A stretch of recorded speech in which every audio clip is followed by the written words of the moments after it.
using the internet, shall we? We are live. That's exciting. Hello, internet. Hey. All right. So we have been dark for a On couple of the weeks, internet. for various reasons. If you're unfamiliar, please look at the internet. And we thought so. Welcome back to the Like Seven Spoon community. This is going to be fun for us. Today I've got the Treasure Tuesday cast. I've got Quentin, Druge, Brandel, Harlech, Marthala, and Relic, and they're all joining me today. And we are going to explore a little bit of and we're going to do a little bit of character exploration.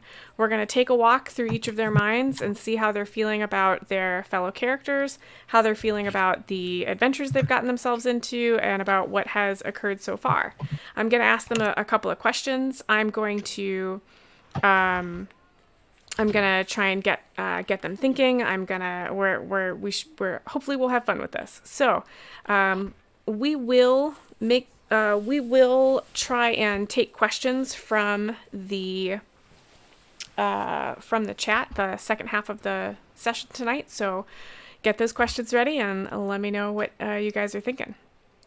All right. So last time on Treasure Tuesday D&D, 4 of you, Quentin, Druge, Brandel, and Harlech, had visited the manor. You guys are in Fandon. 4 of you visited the Tressendar Manor, which had collapsed.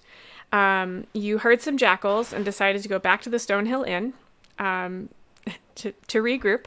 Marthala and Relic had stayed behind, and that's where we're going to pick up. So everybody's in their room in the Stonehill Inn, and let's see here.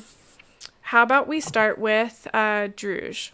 So Druge, you just had to sort of babysit Quentin, who got a bit drunk.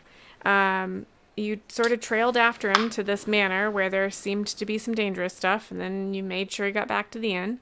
How are you feeling about this partnership you've got with Quentin? So out of character, Nate is a human. Druge and Quentin have been traveling together for a good bit of time, and this is probably the first time he's been legitimately irritated with him. Not to the point that full on I'm going to rage and skewer you on the end of a glaive, but it is atypically irresponsible of him as a person to A, get drunk, B, run off into the night, and C, given the way they met one another out of character, Druge and Quentin ended up meeting one another when Quentin got him out of something of a jam. So as far as Druge is concerned, there's a little bit of debt there, so he has a hard time just letting him run off and potentially get himself into shit. Right. But at the same time, dear fuck man, do better. Yeah, that's a complex relationship you've got there, and I feel like the loyalty element there, right? Like that Druge feels like he owes Quentin something. Yeah, has built a bond between them that I think is showing in some subtler ways, but I think this is a more obvious way that it's showing, right? Like you're putting up with him when he's being kind of a butt. Is this... I have a couple questions about that as Luth, the player, not as Quentin. But is this something where... Is Druge partially annoyed because Druge is holding Quentin's life with a certain regard, and at least at the moment, Quentin seems to be kind of disrespecting that same thing of value to Druge? So he's like, dude, this is important. Take care of it. I don't know if I'm explaining myself well. I think I'm picking up what you're putting down.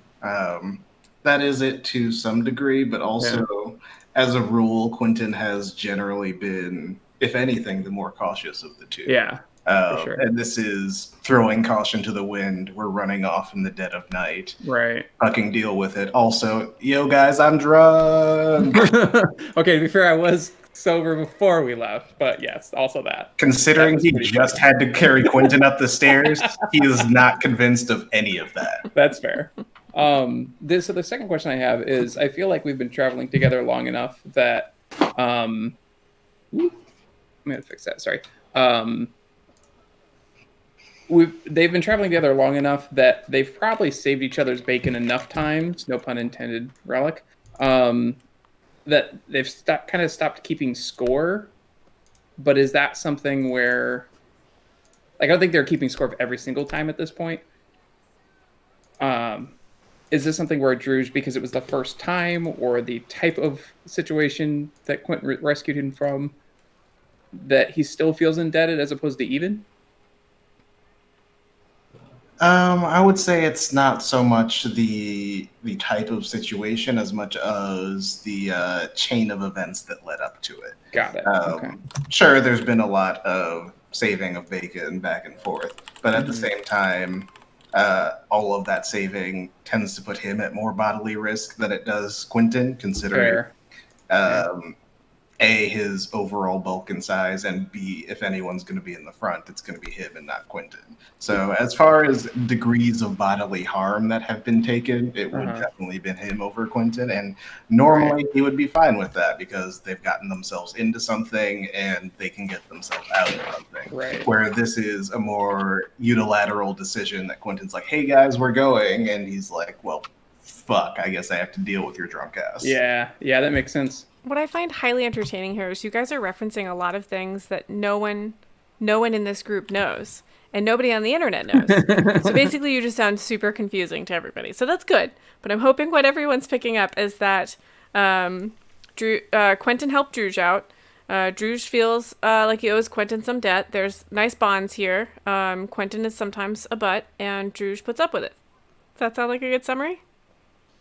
I mean, it's less puts up with until this point. Like at this moment, yes, it is puts up with.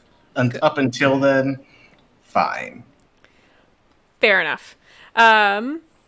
Okay, so that's a pretty good.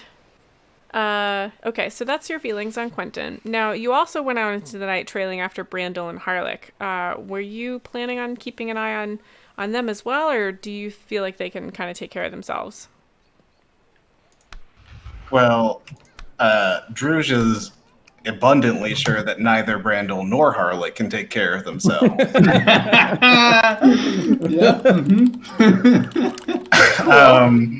Harlech, because books do not equal self-defense.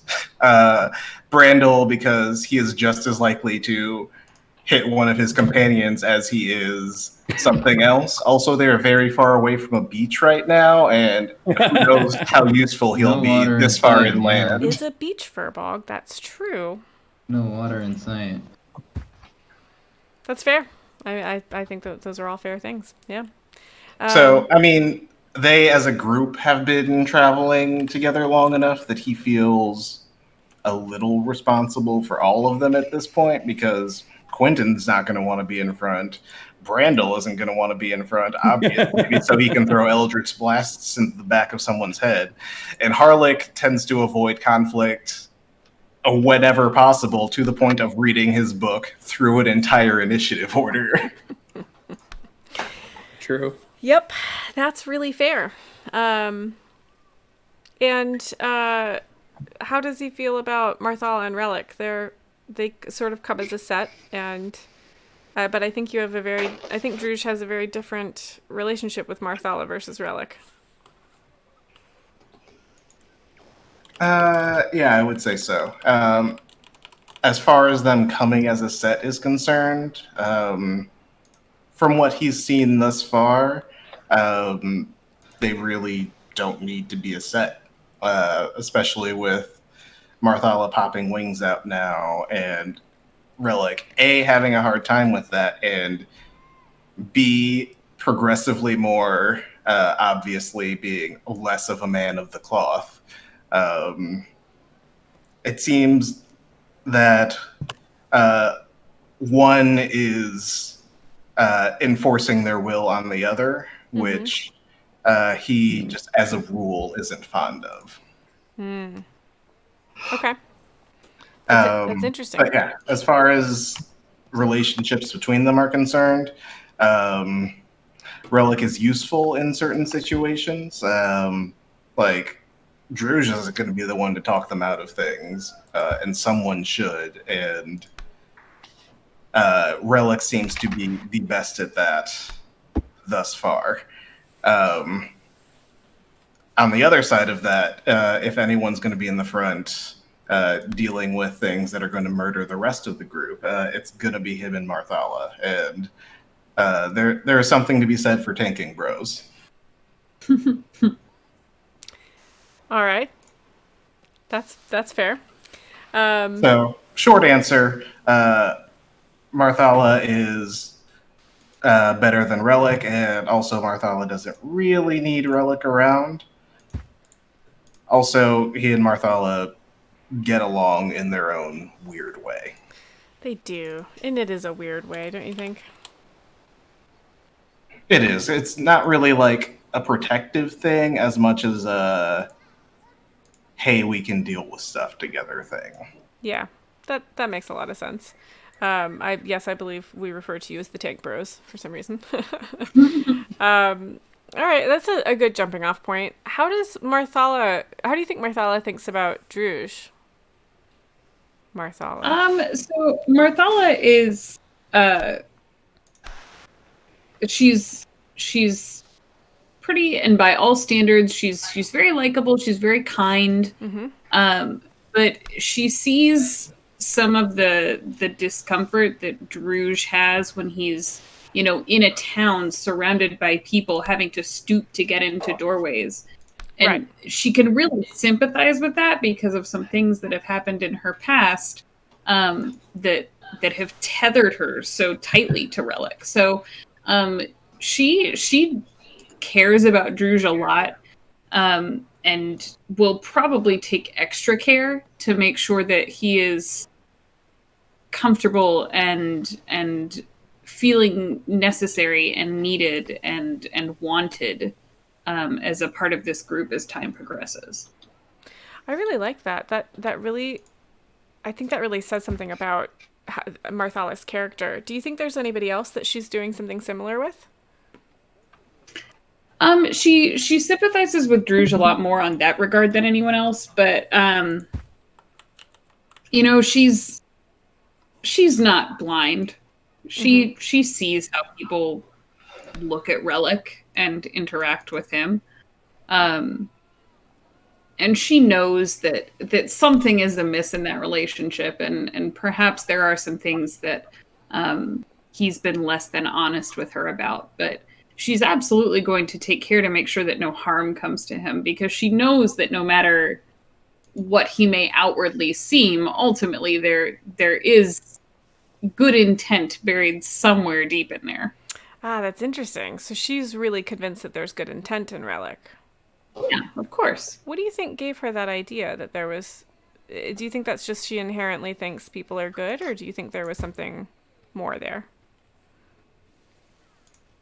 Relic saved her, whether he realizes it or not, and whether he meant to or not. That is what Marthala sees in him. Even if he didn't try and do anything good by taking her under his wing, he did, and she won't forget that. And not to step on any toes, but as I think about it, I think part of the Druge Marthala being as close as they are as far as the party is concerned is they both seem to be going through something they don't fully understand about themselves. So, like, Marthala is popping wings out and is like, what the fuck are these? And his tusks are glowing around magic things, and he's like, what the fuck is that? That's a really good call. That's true. Yeah. So I hadn't thought of that. I hadn't either. So they're vibing on a couple of different levels. Then it's not just the friendship, it's and the loneliness there. It's the actual physical changes you guys seem to be going through. Huh. Yeah, that's very cool. Yeah. Now you've talked a lot about or you've talked a little bit about how she feels about Relic. Do you think the events of the last couple sessions are changing how she feels about Relic at all? I think she's struggling with it. because when she thought she was a monster, Mm-hmm. and she'd never find a home again, she did with Relic.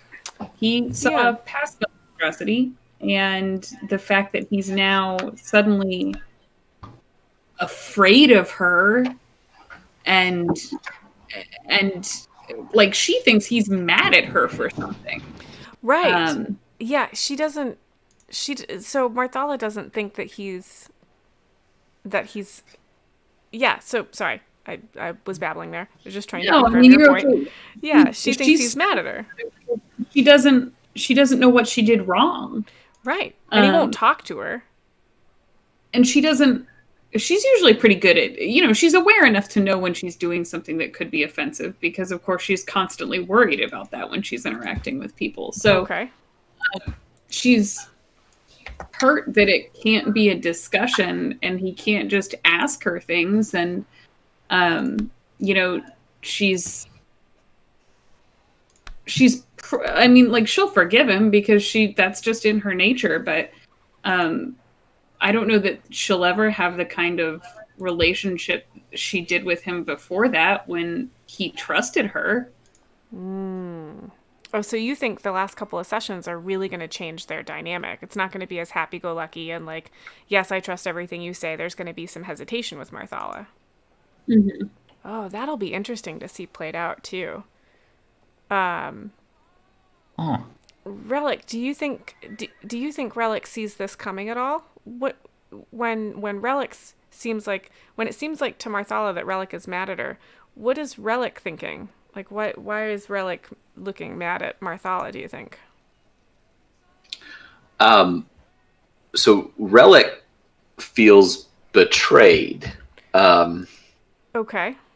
and it is no fault of Marthala's, because of his past, seeing her sprout wings. So one of the biggest things that Justice, the players, had trying to deal with this revelation, and how I approach it is, all right, newsflash: Relic is not a cleric. No, I never Really? would have guessed. Wait, Yeah. what? Yeah, I know. So the reason that he puts that persona on is because of events in his past, and because of said events, he has basically a sort of actual deity that would live out there. So to be slapped in the face with evidence that there may actually be a higher power out there is making him question everything that he'd been doing, because if there is a higher power and somebody that may or may not be upset about the things that he may or may not have been doing, then now he's held accountable on a different In a different way, yeah. yeah. So he's he's And, panicking. Yeah, that makes a lot of sense. And for it to be, I know that the average viewer of this relationship makes it very much look like a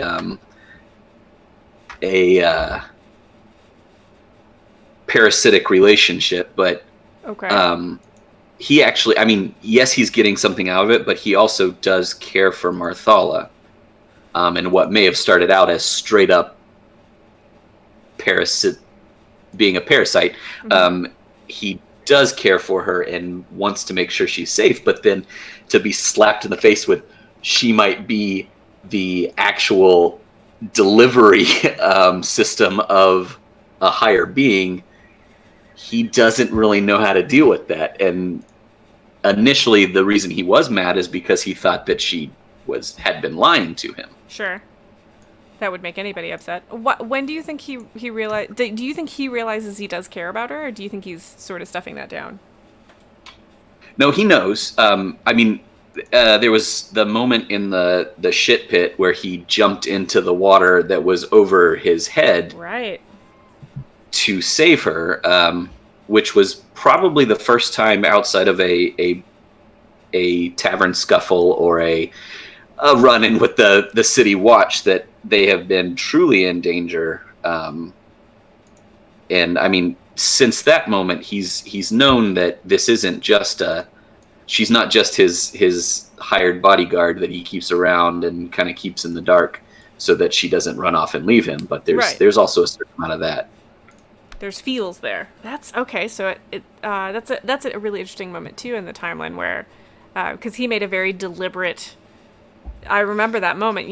Relic made a very deliberate, like, all right, I'm going to do this. This is definitely a space where I could die, and I'm going to do this to save her. That's a really good moment. I like that. Did anybody else catch? Does anybody else's character?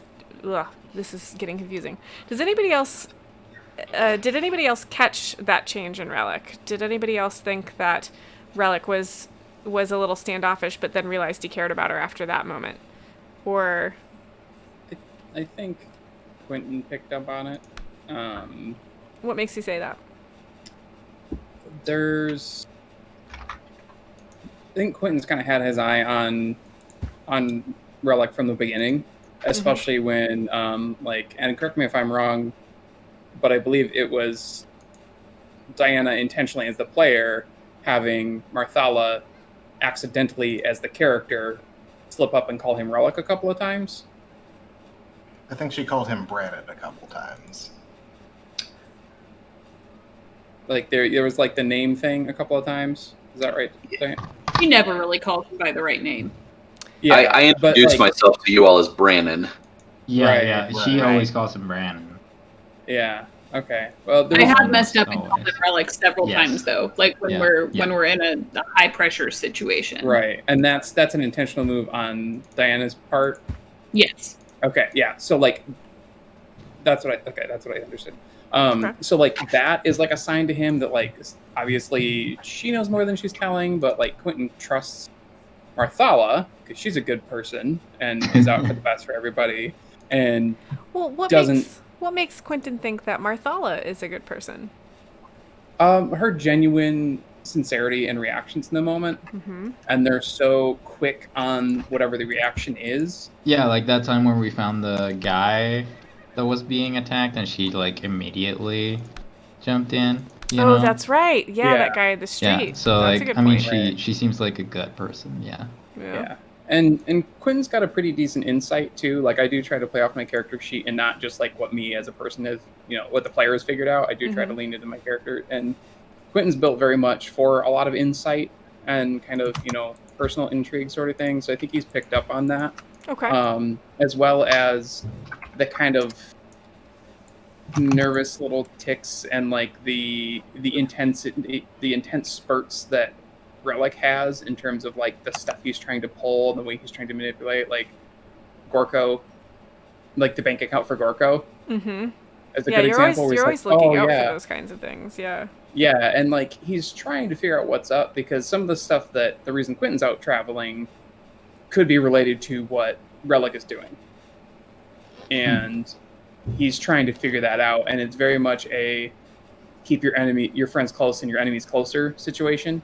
So Quentin has backstory stuff that he think Relic might have something to do with. Even if not directly, yeah. Like it could easily be related to. So he's keeping an eye on Relic to make sure anything there. And yeah, so trying to keep him close and flying to the radar so that if Relic is like, hey guys, I've got a job or this, and Quentin can be like, oh really? I have known nothing about this. Let's go do it. So he can kind of like maybe get in with it. And if not, then, that's fine too.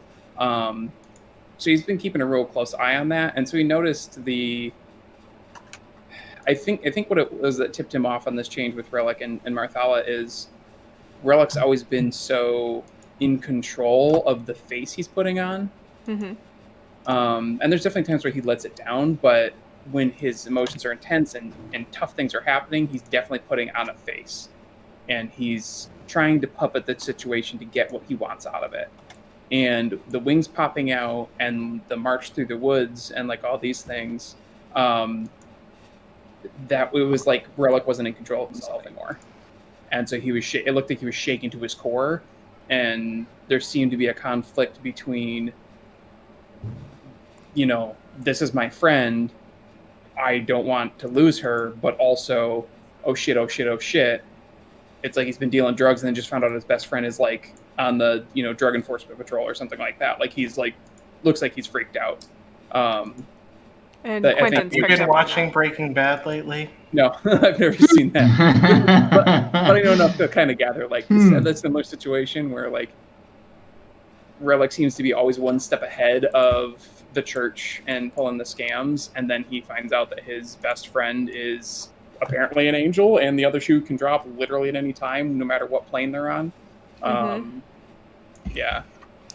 That's kind of interesting. Did anybody else pick up on that change in Relic towards Marthala, or? I don't think Druge would have noticed until probably closer to the time it happened on the road when the wings popped. Like, yeah, that Relic, was a pretty big change. Yeah, like Relic jumping into the water to save her, etc. Like, that doesn't register with him, and most of that is because he's been raging for most of the time. Yep. Okay.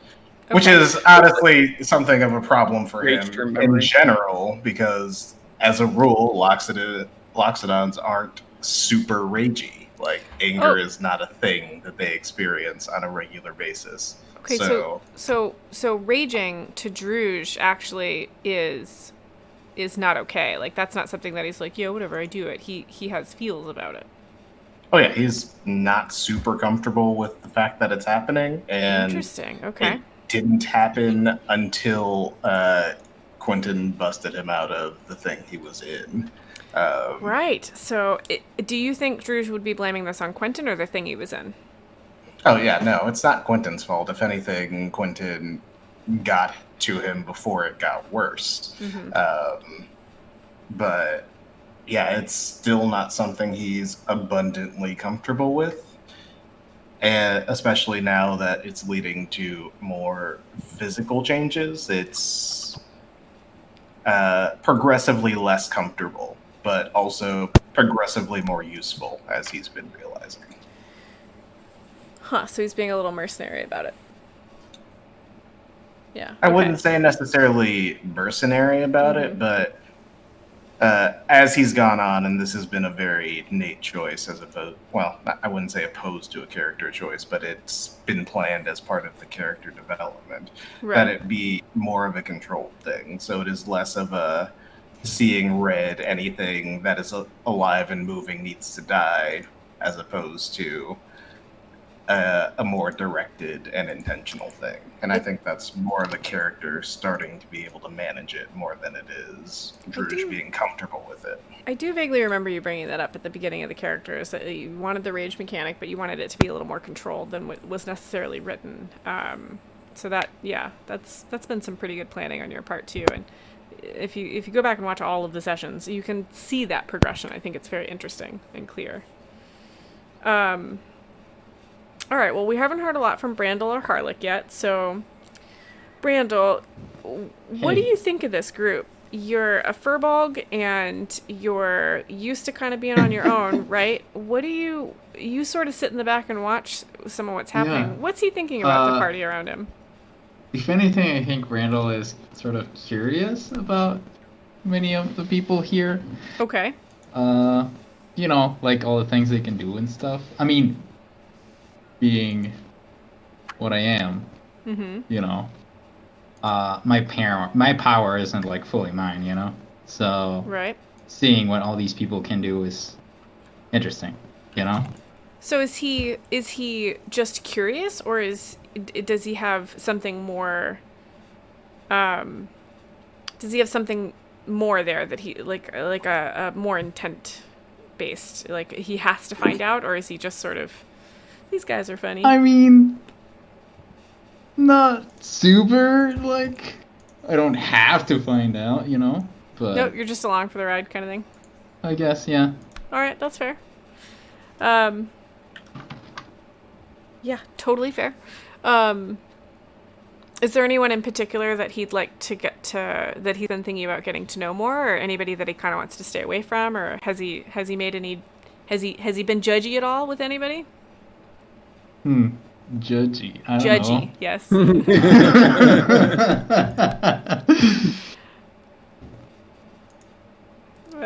Not quite. I mean, I don't know. Oh, it sounds like there might be some judgy. Anything you want to share with the group, or are you going to keep that to yourself? I mean, Like, were there any moments that he was like, maybe I don't want to stick around? Yeah, were there any moments where he thought he was going to bail?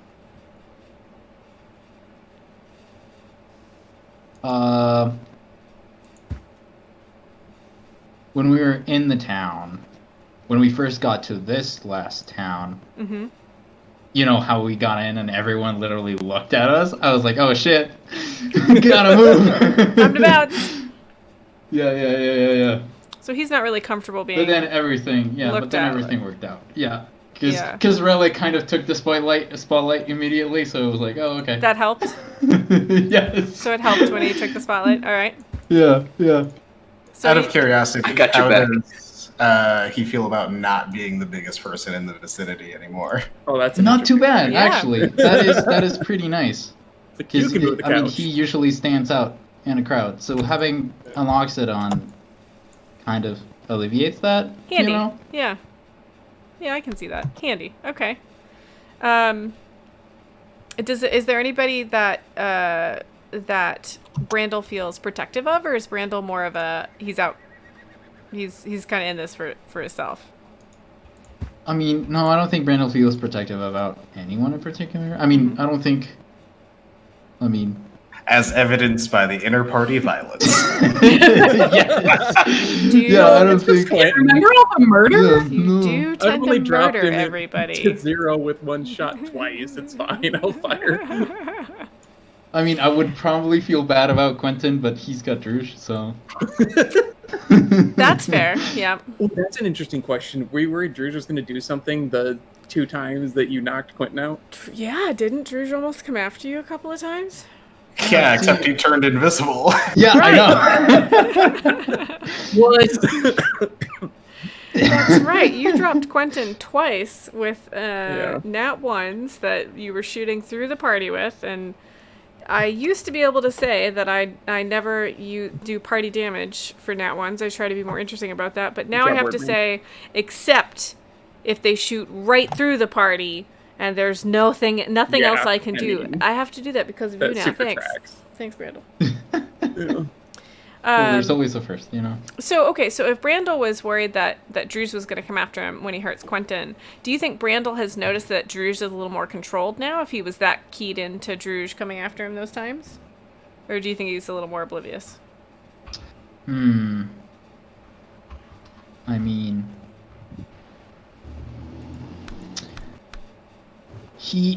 on one hand, I guess he does seem a little bit more controlled, but, like, there's also the glowy tusks thing. That's so a little freaky. Who's a noticed little that? freaky, so, like... Which characters here have noticed the glowy tusk thing? Is that everybody? Yes. Yeah. I think What so. do you all think of this? But Go ahead. we haven't been around. Like, yes, we've been playing for Over a year. Yeah. Let's look at this. This technically Near a year. It was Oh, wow. it was PAX started- West last year. No, you're right. when we We Getting started in close. September. Holy yeah. shit. But as far as party goes, we haven't been together that long. So Yeah. yes, I have seen Relic has seen the glowing tusk thing, but I don't know if that's just always the way things go, right? Like, you interesting. might not have seen him at the beginning, but maybe he just didn't do it a few times. Now he's doing it. Like, Drew is a pretty weird dude in general, being a Loxodon. So maybe that's just what they do. I don't know. Okay. I mean, yeah, fair. They're super common. I When you've already as a player know that he doesn't know what it is. But he doesn't talk much, so I don't know if Brandel knows that he doesn't know. Like, Brandel doesn't know if he knows or not. If Druge knows or not what those shiny things So do. Brandel's right? more like Druge he's is doing it. He's just and... like, oh, he does that. You know, interesting. I don't know what that means. Cool. Yep. Just interesting. Well, especially because Druge weren't the runes were already there, right? Like that didn't start because of the raging. Like that was something you already had in place. Yeah, that was a cultural thing specific. Yeah, that's as long to as Quentin's known him. He's had the tribe he was part of. But the glowing, yeah, that is new. And yeah, he is not super talkative, and that is also a very intentional choice on the part of Nate the player. Yeah. But is this the kind of thing that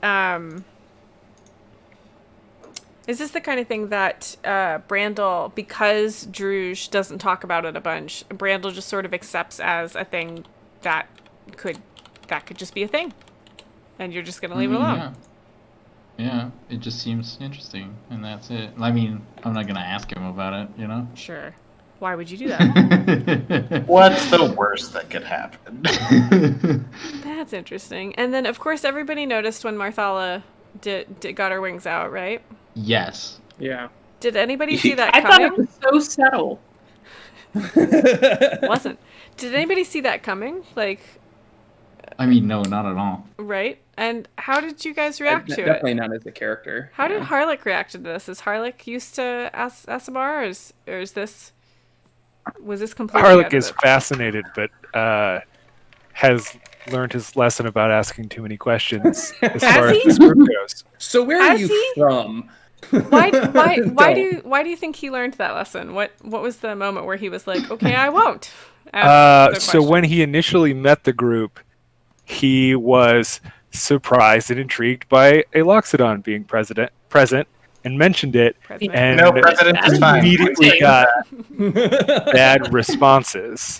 That's true. That was the very first interaction you guys had, I think. Uh-huh. Yeah, back in the cave. And he may be somewhat oblivious, but he does learn. It's true, he does, yeah. Okay, that's interesting. So he noticed the wings. He's absolutely fascinated, but he doesn't want to ask any questions about it. Is there another? He'll probably try to subtly ask, but given all the other reactions from people, I don't think he's prepared to go direct at the moment. Yeah. How do you think that will go for him if he does go direct? I think he's gonna do a lot of like, so wings. Wings are cool.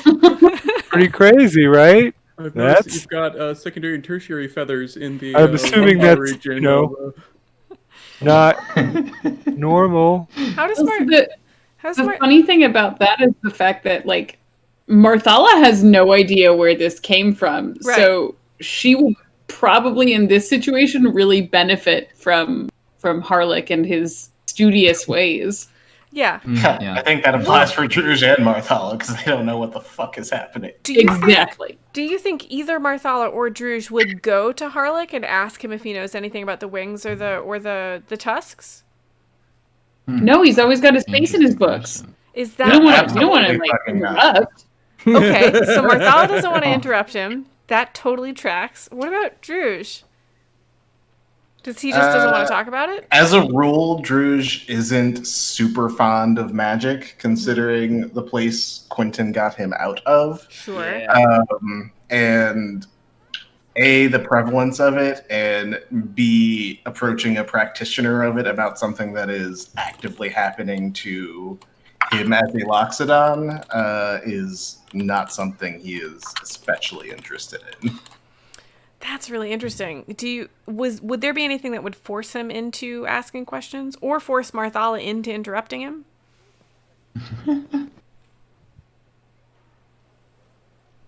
I really don't think so. That's so impolite, and that's just really not her. But if he were to come to you and be like, "Wings, huh?" Would you be like, "Oh my god, yes, right? Like wings? What are they?" I would probably answer his question with about 50 other questions. Yep, that totally. Yep, okay. So she's very curious about them. Is she scared at all, or is she kind of like, "All right, this is the thing"? I mean, yeah, she's a little bit frightened. Of course, this is something that's entirely new that she didn't think was possible, and it's only had negative effects on her life, it would seem. Well, her best friend isn't talking to her right now. That's true. So, like, I think she's probably a little frightened, but at the same time, she's sort of learned to roll with the punches. And she's probably more confident than you would think that she can kind of tackle any obstacle that presents itself. I like that idea that she's very confident. Like she thinks she can handle stuff. So what's it seem like then when, like, what's it like when Marthala feels unconfident, right? Like, because I feel like she's feeling a little unconfident right now with Relic. So is that like a comfortable feeling for her, or is she like, I hate it? It's not. There's only been one previous time in her life when she really would have felt like she was out of options and didn't have a right choice to make, so to speak. And that's when she met Relic. So, I mean, it's not a good feeling for her to relive. The only thing that she can do is kind of move on and learn something from it.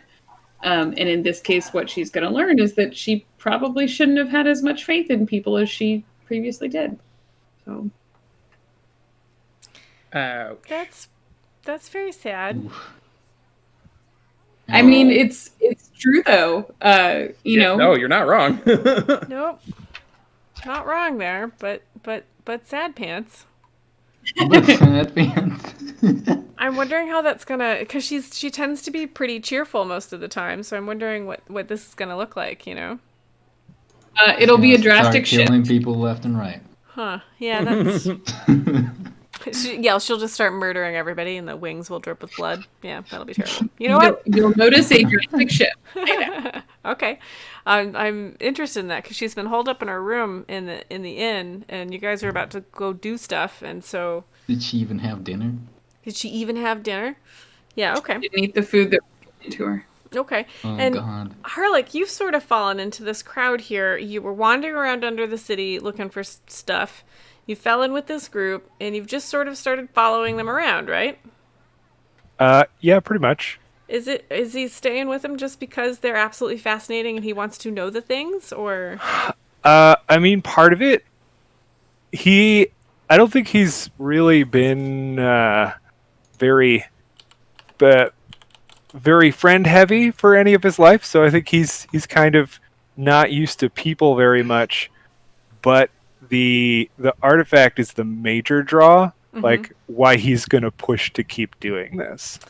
Because they all got the artifact, yeah. That's amazing. Like, he needs to figure out what's happening with this, which is why he's ignoring all of his responsibilities, because, yeah, why not? It does have those, yeah. Okay, so that's really interesting. So he's really just in this for the artifact. Does anybody else feel driven by the artifact, or just... Yeah, absolutely. Okay, tell me about that. Yeah. I mean, there's a reason Quentin's out and isn't home. I mean, there's a lot of little things here and there that could all be leads to what he's trying to track down, but he doesn't have anything solid. I think what we found in the woods on that side path is maybe the closest thing so far. And then second to that is he's just kind of putting feelers out, hoping that some of the leads, like, you know, this relic hunt for what's his name? Felix. Like, that Felix might have some way to lead him, or more likely Felix's clients would have a lead for him. Okay, so you're also in this for the relic. Not the relic, yeah, not the More the relic contacts, itself, yeah. but yeah, Not the the people relic, that are the connected person, to but- it. Yeah. Well, the funny thing is Relic the character might have a better connection than the actual Relic the object. Which I realized as we were talking earlier, Relic is an anagram for cleric, which is funny. Why do you think relic is a huh. better contact? Wait, no, I think you're What missing makes a you think C. that? I am missing a C, you're right. there's he's trying to find links to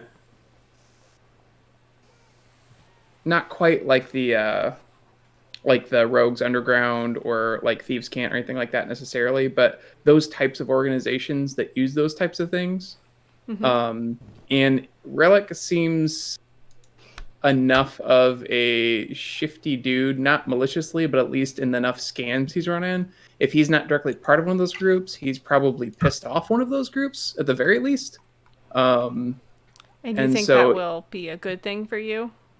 Yeah, for Quentin, yeah. Maybe not for Relic, but yeah, there you go, Krellic. Perfect. Yeah, if he sticks around him long enough, either Relic might slip up on something, or somebody might come looking for Relic. And then when that, if that happens, then he can kind of decide then, like, if Relic has proved himself to not be a horrible person, then he'll help him out. And and if he has proved himself to be a horrible person, then he can use some leverage. Like, it's kind of a win-win. So that's very mercenary. Yeah. Okay. Cool. Yeah. Out of curiosity, is that something that he has shared with Druge at any point, or is he just kind of dragging him along through the? No, we had a conversation. I don't remember if it was on stream or not. At one point, I know we talked about it offline.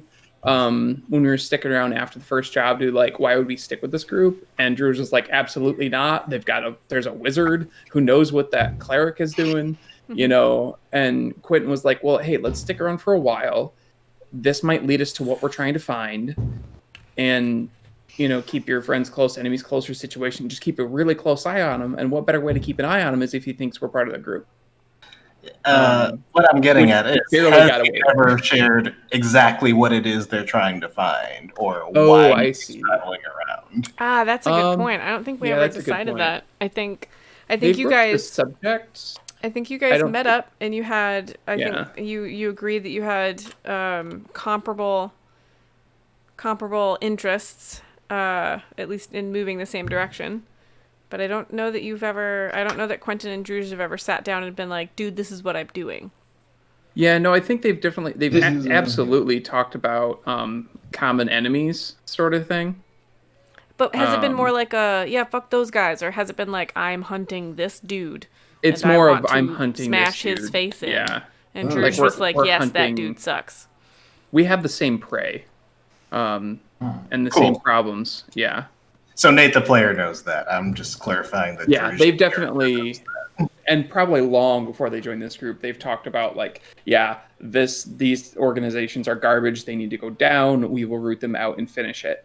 But those guys in particular, exactly. As opposed, and like wherever they find it, and if it's not connected to their goals, they're going to do it anyway because it needs to be done. I don't know that he's shared his personal connection as to why those things are happening. No, I don't think he has. And in fact, I know he hasn't because he likes Druge and he considers Druge like a brother at this point, and sharing that might put Druge at risk, and he doesn't want to put him in that position. Yeah, I remember you when you were developing the character, you were like, I don't want anyone to know this for any reason, and it's been killing me because I really love your backstory and I want to talk to somebody about it, and it's driving me mad. Well, and Quentin's fairly positive if and when that conversation happens with Druge, he's going to get, no pun intended, an earful from Druge about why would you not have told me this? Rolling my eyes so hard. I can see it on the camera. What floor are we on, and can I defenestrate him? Your windows don't open. Second floor. That doesn't matter. Don't think it would hurt that much. But it's more of a bonus point for the use of the word defenestrate. It's one of my favorite words. Yeah, it's pretty good. He's expecting to be in trouble with Druge, kind of in a like, why wouldn't you have told me about this? I could have been helping you with it this whole time, sort of thing. Well, are you sure though? Because Druge hasn't told you his backstory really either, right? There's stuff that Druge has kept from you, isn't there? I mean, based on where I found him, I'm sure we've had some conversations, but have you? Lord. I don't know that there's been a direct conversation, but there is also a series of implications given where they met. Right. But I don't think Quentin would ask about it. Yeah, I don't think they've had a full conversation about the full gravity of the situation. No, and that's Nobody not in this something group Quentin would knows pry into. anything about anyone else No, in we this don't. group. That's true, right? Yeah. I was just gonna We don't know ask shit. if Relic and Marthal, if anybody else had anything like Brandel, do you have something driving you like this? Like Harlick is basically being an irresponsible teenager, but like Brandel, Marthal, or Relic, are you? Are any of you like, Harlick being is just driven taking by a day this? off from school. Harlick's day off. Oh my god. I would watch that. I'm It now would all be imagining- in the library. I'm now imagining a whole session where Harlick wanders through like famine, war, and mayhem with his nose in a book, and occasionally looks up, and is like, "Huh," and then continues. Looks up, he's in a museum. Looks up, realizes he took a wrong Yes. turn, Just on takes fire, it, like yeah. doubles back. Oh man. Oh, this is the harbor district. I meant to go shopping. That's fortunate. Put my nose in a book and wander for another 40 minutes. Steal a cart somewhere, it's fun. Yeah. Not steal. He won't do it intentionally. He'll like leave some money on the ground or. Leave All right. some money behind. We're about halfway through this nonsense, so let's take a quick break. Let's take a 10-minute break. What I will do is I will mute you guys' microphones, and if you could all please stop your captions. And then I'll go ahead and answer any questions that the stream might have, and maybe hold up my new kitten and talk about dice for a minute. So meet me back here in 10 minutes at 7:20. And we'll pick up where we left off, because I have some more interesting questions for you. And Stream, we're actually gonna take questions from chat if anybody wants to ping in chat and ask the questions. And now is a good time to ask any burning questions you have about anybody's backstories or anything like that. We may not be able to answer them, but I'm sure they'll be amusingly cryptic. Oh, I should mute your microphones like I said I was going to. Okay, microphone's muted. Go do things. They're muted. I'm not muted. Hopefully they're. I mean, at this point, I feel like we can just start spilling Yeah. the lore. And okay, so they're all gonna go take a break, and I'm gonna keep talking at the camera. Yeah, we could. I've I'll got. hop on to the other channel real quick. Yeah. So I've got some new dice, which I'm pretty excited about, and I think it will shock the internet because they're not purple. They are lime green. So I think I won these during a. Let's see if I can get the camera right. I think I won these during a drawing of some kind. Yeah, there we go. Isn't that pretty? It's nice in a aluminium. But I really like them because they go really well with my purple ones. And so now my colors tend to be purple and green, like a dark purple and a lime green. So now I have both. There's the 20 on that side. Here's the 20 on this side. And so yes, now I'm matchy, and that always makes me happy. So yeah, so these are level up dice. They make super cool dice that will someday not be blurry on camera. Come on, don't be blurry. You know you want to. These are aluminum dice. They roll really nicely, and they feel really good. I really like the weight of them. Some aluminum dice tend to be a little, I don't know, they just don't feel as dense. They feel too light to me, but these actually have a nice heft to them. I can't remember the names of the font, so I'm not even going to try. We've got Tyler in here. Tyler's question is, why are you so cool and how do I get there? Well, Tyler, thank you for your question. I have no idea. I think to be a little more serious, I think one of the reasons I am the way I am these days is once I was diagnosed with autism and I learned a bit more about myself, I made a pretty conscious decision a couple years ago to try to mask less, not try so hard to fit in, and that's definitely changed my character in real life. And I like a lot of the changes that it made. Unfortunately, my husband doesn't mind, so this, yeah. As far as the D&D stuff goes, I just really love telling stories. and I get really interested in character development, and I always have. I actually have a theater degree. I was a director, stage manager, lighting designer, but as a director, what I really loved doing with my actors was asking them questions like, okay, why would you cross to that table? And sometimes it's like, well, because the script said so, and it's like, that's true, it does say so, but like, what's the motivation there? What drives the character to be this angry? And sometimes we would just make stuff up because that was what it took to get that emotion we needed or whatever.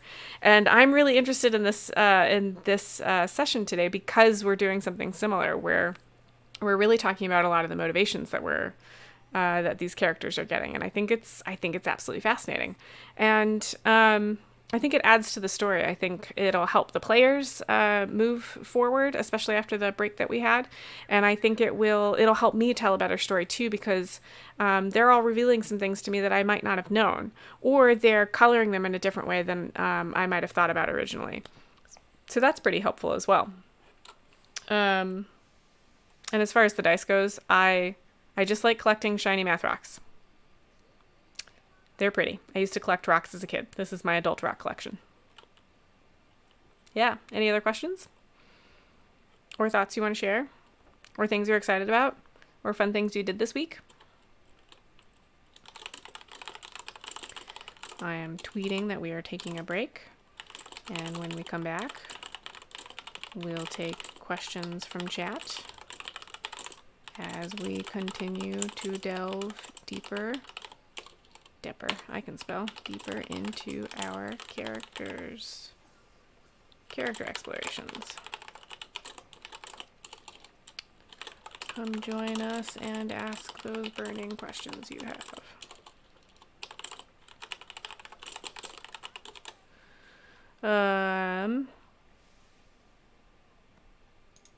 And because this is my very own channel and I can say whatever I want, and none of you have asked me any questions, I'm gonna fill the time by saying we got kittens and they're super cute, and you can find a million pictures of them on my Twitter, which is like 7spoon, and one of them's name is Tungsten. That's my husband's cat.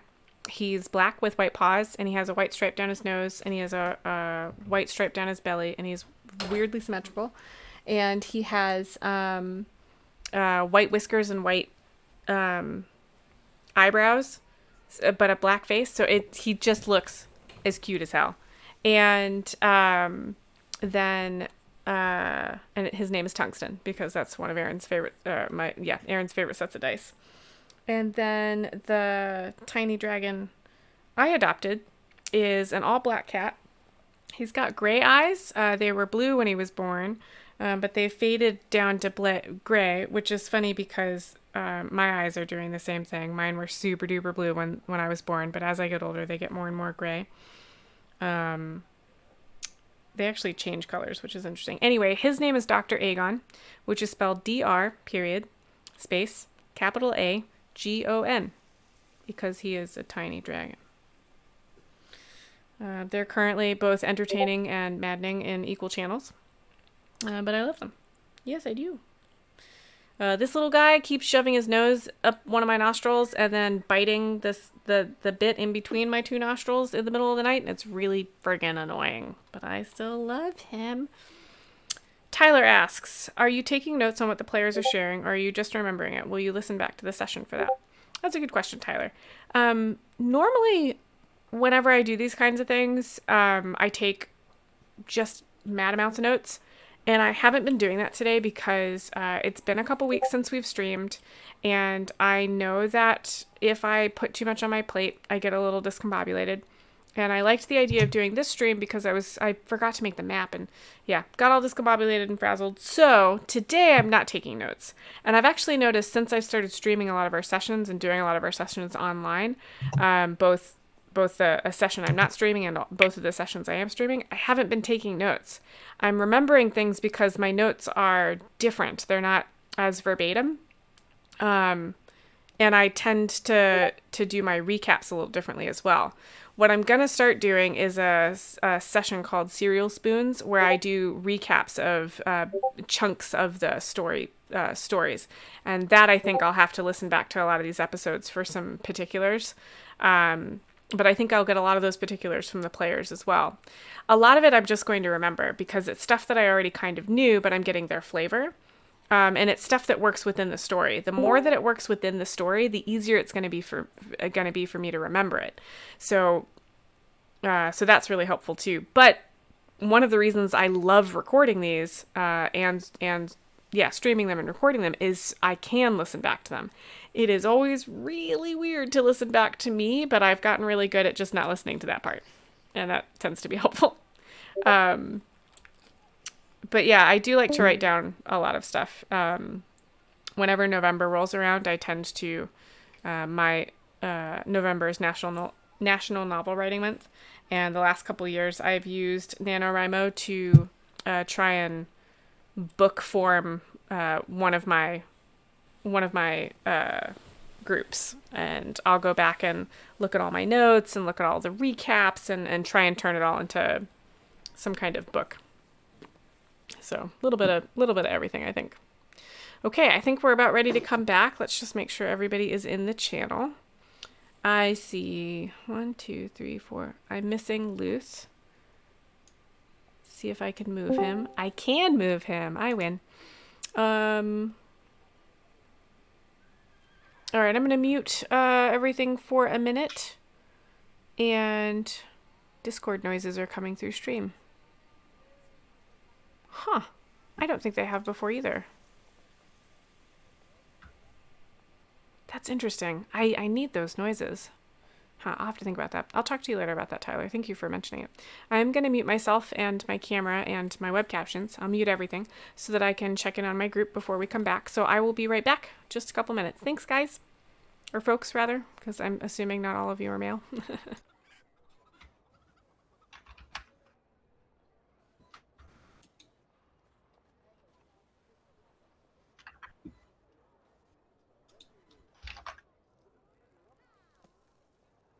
Oh, that's my fault. I turned off streamer mode. Doing all The right. Discord noises are coming in. Sorry, babe. Great avocado. Yes. Avocado, you know. Avocado. Yep. His captions say, "Cool, yeah, My avocado." caption says, "Cool, yeah, avocado."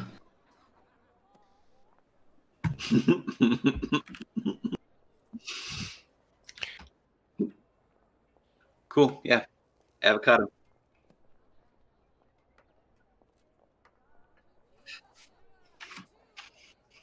Groovy. Yeah, I'm really enjoying it. Groovy.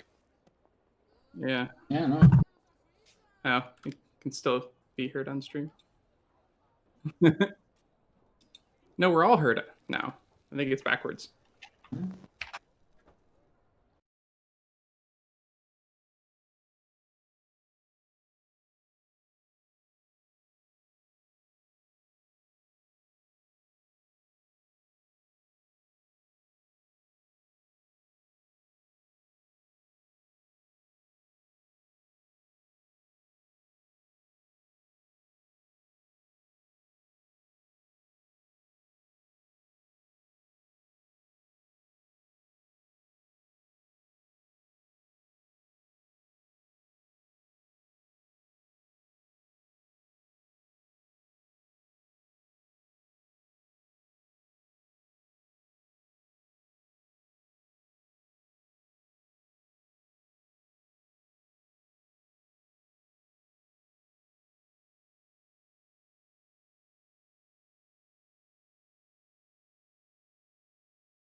right. I think I'm turning things back on in the correct order.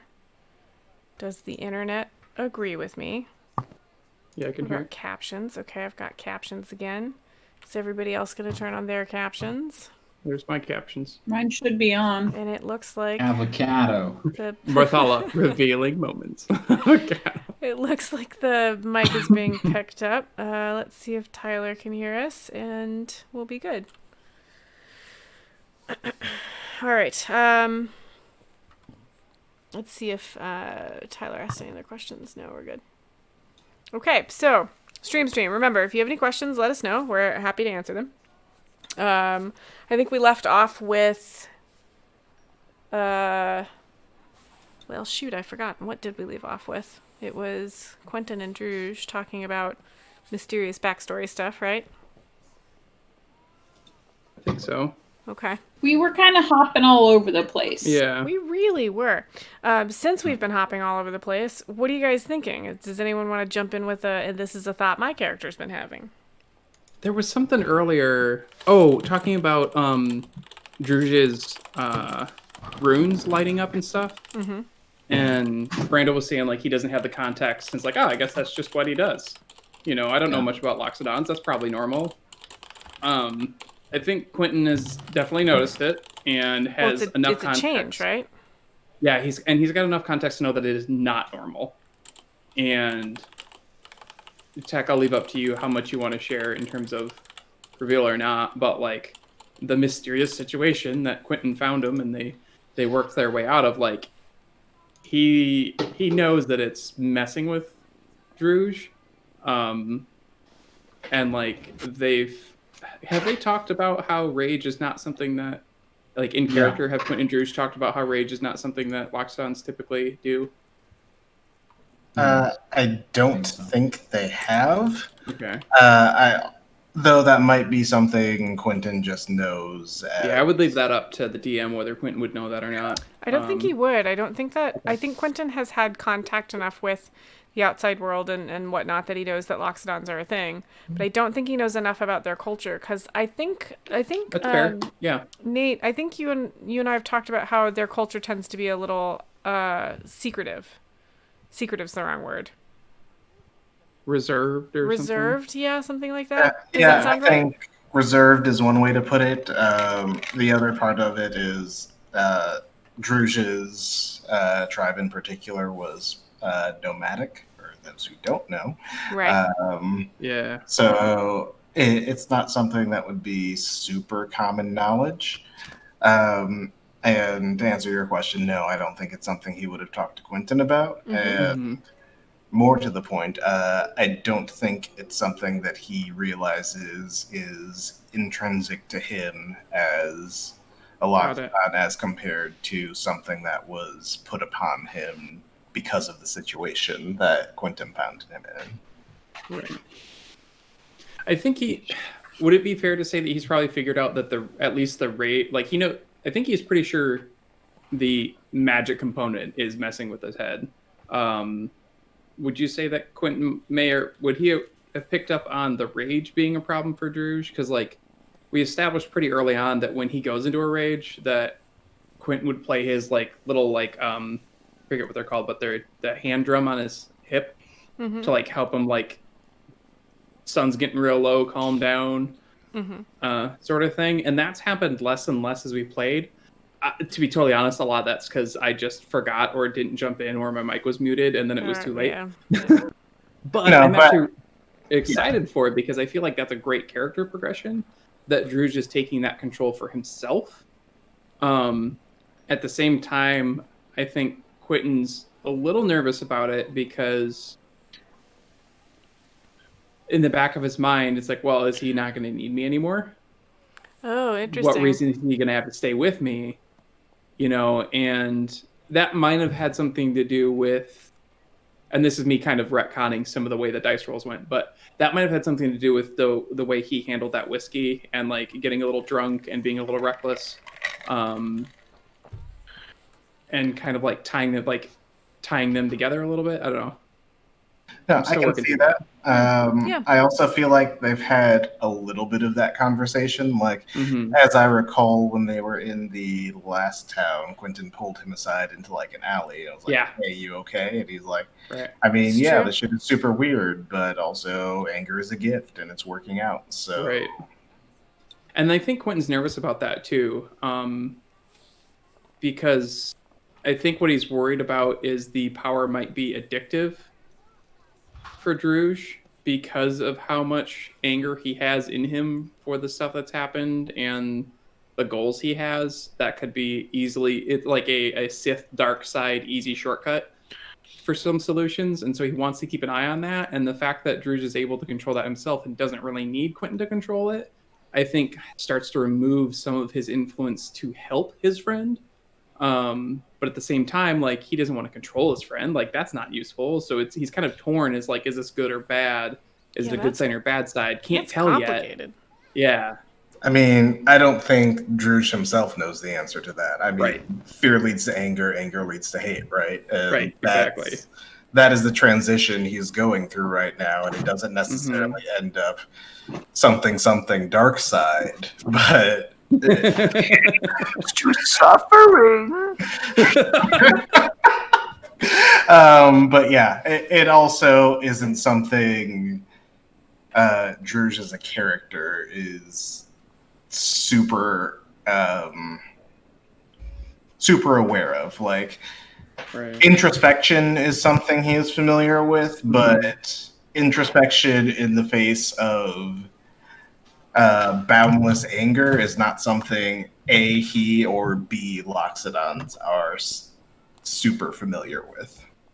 I think that's kind of what's so concerning about it is knowing Druze is such a, like you said, introspective or meditative, take your time before you act type of guy. The rage is so counter to that it's concerning, but at the same time, he's demonstrated its usefulness, and it's not Quentin's choice. So yeah, there's a lot of conflict around that, on top of trying to solve his own goals and his own things he's pursuing. He's now very much close to Druge and concerned about him, so he's having a hard time balancing staying on track with his mission, but also making sure to take care of his friend who seems to be going through some stuff. That's a good point. Is anybody else on a mission like this? Does this sound familiar to anybody else for what their motivations are? I mean, Relic has tried to leave the group multiple times. Right. Because he has a mission, or because he just doesn't want to deal with these people? Look, Yes. there's only so much money that can go around here. Okay. And talking him into staying through I believe, a really big persuasion roll at one point. Yeah. There was a really good persuasion roll at one point, if I remember. One time I roll well. It was worth I mean, it, though. no, that nat 20 the first time the wings come out. Dude. I mean, no, That was that was amazing. literally the best RP moment I possibly could have Holy imagined shit. in Everything battle. went So right. I don't know. Yeah. I'm done playing D&D because I'll never Yeah, touch that. you've won, right? Yeah. Well, there was also a whole series where you had 100% hit ratio, I believe. Yep, Yeah, there it was was. like the first 12 sessions or something. Yeah. But Relic is, I mean, he doesn't care to be here, but he is here. And now he's got a few other motivations to stay. One of which is Harlech. Believe it or not, you intrigue him. Exactly. Well, He's I'd got have to connections. imagine. Yeah. So he's interested in Harlech's money connections? I mean, they've been brought up a few times. I haven't had an opportunity really to since the time that I found out that he just randomly carries around platinum coins, Yeah. and there hasn't been an opportunity of lesser action where I could kind of sidle up to him. Have you thought about stealing from Harlech? Or are you thinking No. about conning him into something? No, Why steal when you can convince him to give it to you? Yeah, stealing is such a such a crass word. It's true. Yeah. Liberating money from his pockets Alleviating the burden of versus money. helping him see how useful it would be to give it to you. Like, I practice an art form here, yes. right? I have to imagine that Relic also, the longer he sticks around with the group, the more likely it is that he get busted. Get busted for what? Yeah, exactly. What are you talking about, mate? That'll be an interesting moment to see what Relic does for that. I haven't done nothing illegal. It'll be really interesting to see if Marthala believes? I don't know. She's lost a little bit of trust here. You just mentioned a little earlier too, right, Marthala? Yep. Yeah. That'll be interesting. So, Relic, you've tried to leave the group a couple of times. What's keeping you around is Harlock and his money. Is there anything else keeping you around with the group?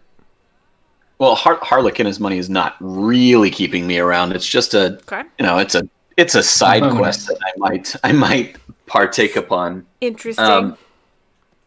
I mean, the group offers a couple big dudes, you know.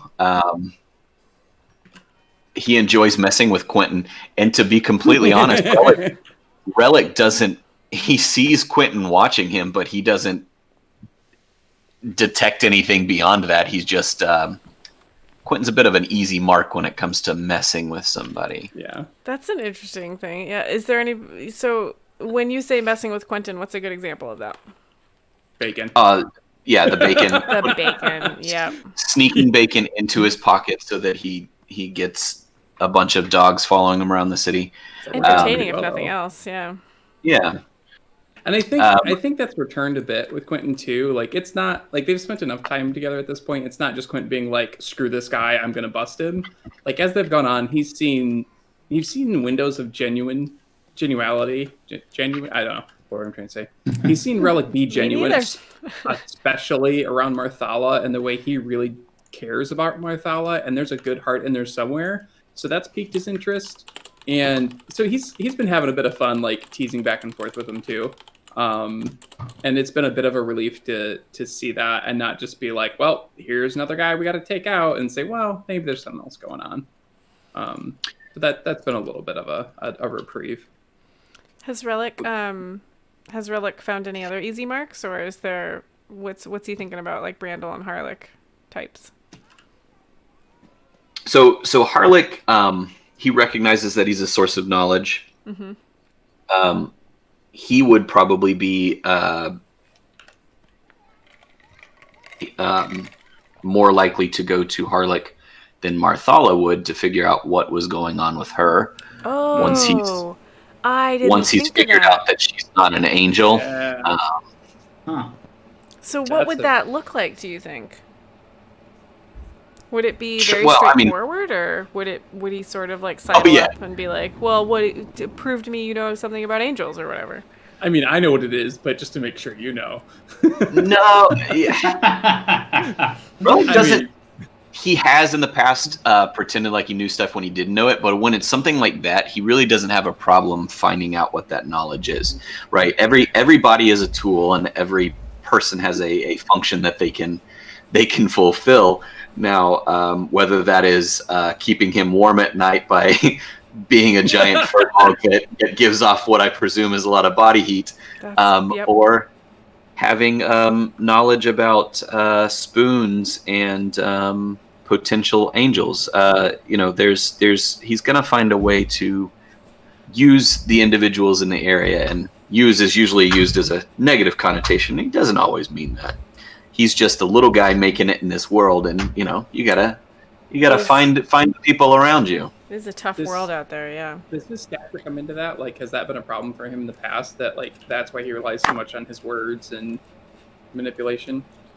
No, he didn't grow up in a. He grew up in a halfling area, so it wasn't really a thing. It wasn't like a street urchin getting picked on constantly situation. No. Okay. But I mean, he can't swing a greatsword That's not really where his skills lie. His skills lie in surrounding him with people that can swing a great sword. So making friends with the big guy. Yeah. What's he? No, go ahead, Quentin. I was going to ask, and this is a question from Quentin that obviously Quentin won't get the answer to, but like in character, I've wondered, does Marthala know her past? Like, is this an amnesia situation, or is she just really upset about it, or like, I don't know if I'm making myself clear, but Marthala knows basically everything that's happened to her, with the exception of the night she met Relic. Gotcha. Yeah, because there was that is the only night where her memory gets a little bit fuzzy. What does she? Well, no, I don't want to make you guys reveal your backstories too early. What would people be watching us for? Is there anything she remembers from that night that you could share? She remembers that she was in a real bad place and in a real troubled situation. Mm-hmm. And Relic was there to help her out. And he really, he took on a burden bringing her on the road with him. And she is really grateful to him for that. Does she have any suspicion that at this point, with what she's seen recently from Relic, that maybe he orchestrated that trouble? Or no. Something? Okay. No. She would never suspect that of him. Never? Not even now. I mean, what possible motivation could there be? Yeah. Yeah. Giant, beautiful woman with a big fuck off sword. No reason to keep her around. I mean, you've had more than a 2-minute conversation with Relic. Does he seem like the kind of character who would try and keep someone around, no matter how beneficial they might be to his situation? I feel like yes. I feel like that depends on the person's usefulness. Also, the continued similarities between Druj and Marthala abound, and it amuses me fantastically. Mm-hmm. Now, to be clear, are you saying you think that? Yeah. Are you saying that you think? I almost said Luth. Do you think Quentin's? Does Druj think Quentin's keeping around just to keep him around and be useful, or? Say that again? That's a good question. Like, does Druj think Quentin is keeping? This is getting weird. Does Druj think Quentin is keeping Druj around just because purely because he's useful? Oh, interesting. Like, okay, yeah. Is he seeing similarities in that relationship and being like, huh? Quentin, especially with Quentin being kind of a bit of a high school who's found his dad's beer stash. A butt. Sort of situation. Yeah, being a butt. Being a butt. I don't know that would ever have been a thought that crossed his mind until he was like, I'm drunk and we're going out this way and everyone who can come with me should come. From an outsider's perspective, looking at Quentin and Druj, it's they seem like brothers. Mm-hmm. Like, Quentin is the younger brother who's just reckless, and he never got in trouble for anything he did because he was the second kid, so mom and dad were already exhausted by that time. And, like, Druj was the older sibling who had to learn all the tough lessons, and, I'm really fucking excited for some of the backstory, because you're nailing a couple of things. Not quite exactly what you think you are, but, like, you're fucking nailing some of that.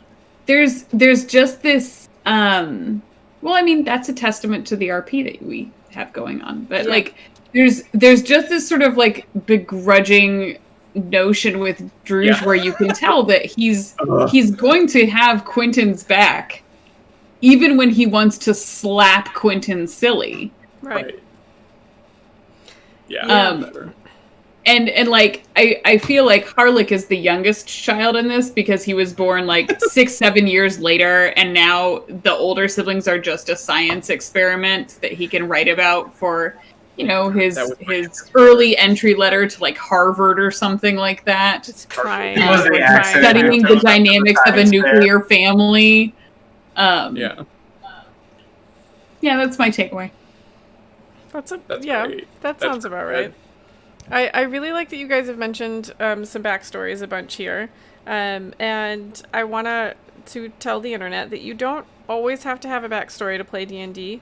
And in fact, Brandel, you didn't have a very fleshed out backstory. And I asked, right, like you had, no, and this is fine, right? Like this is not to... Yeah. Right, like you No, had I a know, character I know. you wanted to play, and I asked you some questions to try and flesh out the character of it. We kind You've of been- worked through it. Yeah. You've been playing a really consistent character that I don't think is you just playing you. I think you're playing a character, and you've been able. That's allowed you to make some decisions about your character's backstory as we play, right? And Like, that's really yeah, interesting kinda. too, right? Yeah. I mean, I don't know. Yeah. Harlech said, like Beach Furball, yeah. Yeah, And- like the bitch for a goal. Yeah. Right. That makes me so happy that stuck. Like, I'm so excited that I stuck. shouldn't say the beach for adults. I just want to point that out. The beach for adults. It does say Beach for Adults. Super does. Very different. Yeah, the Yeah. captions are having a very interesting evening. Yeah. I mean, yeah. Whenever you say stuff like Loxodon, it's like, Oh, it got it. oh that's wait, right. it got it. We got him. Yeah, Nice. But yeah, you don't always have to have a backstory, and so Quentin. So Aaron and I sat down and developed an entire backstory for Quentin, and we got Most super backstory into it. I've ever heard. And we it was one of those things where we'd just woken up and he told me about an idea he had, and I was like, oh, you know what you could do? And we spent like 2 hours just talking about that, and then we were like, are you hungry? And it was and we fleshed it out from there, and that was a lot of fun too. Brandel's is very interesting to work with because I get to ask him questions that I don't know the answer to. With Quentin, it's like, hey, this is something you've said in the past, right? And it's up to Aaron and I to be like, yeah, that's right.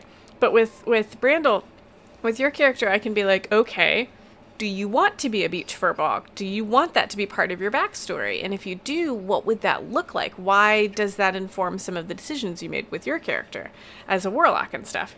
And so that's been kind of fun because it's sort of the do you box yourself in or do you not concept. But yeah, Right. I wonder want to find out how Furball became a warlock. Tyler says, oh good, what a relief. Very curious I situation. barely have yeah. any backstory. Yeah, so Tyler's saying that they rarely have a backstory as well. And then Harlech, yours was interesting because you had a character you wanted to play, and you had some reasons behind it, and I ended up asking you a ton of questions to see if you... Yeah, because I can't help myself. And we went down a pretty hefty road there, too. But we still left a lot of a lot of wiggle room in your story so that we could have you fill in some gaps as you moved along with the group, right? Because we added you later. Yeah, it really helps to leave at least some gaps, especially if you're not coming in from start. Yep. And I find that really helpful too when players come to me with backstories if they're not quite sure where something goes or like, you know, a motivation for X, but I want it to have happened. Sometimes they'll be stressing pretty hard about it, and I don't think any of you did this, but I find myself sometimes being like, listen, we don't have to figure this out right away. I don't need the answer to this, and when I do need the answer, I'll have a reason I need the answer, and that'll help us make the decision about it. Help you make the decision about Definitely. Yeah. it. Yeah. Because I absolutely love having the backstory, not only for like the story crafting around it, but also like it helps me make decisions in character. And like if I'm having a hard time in a session trying to figure out what I would do, even if it's in combat, I find that having that really helps me.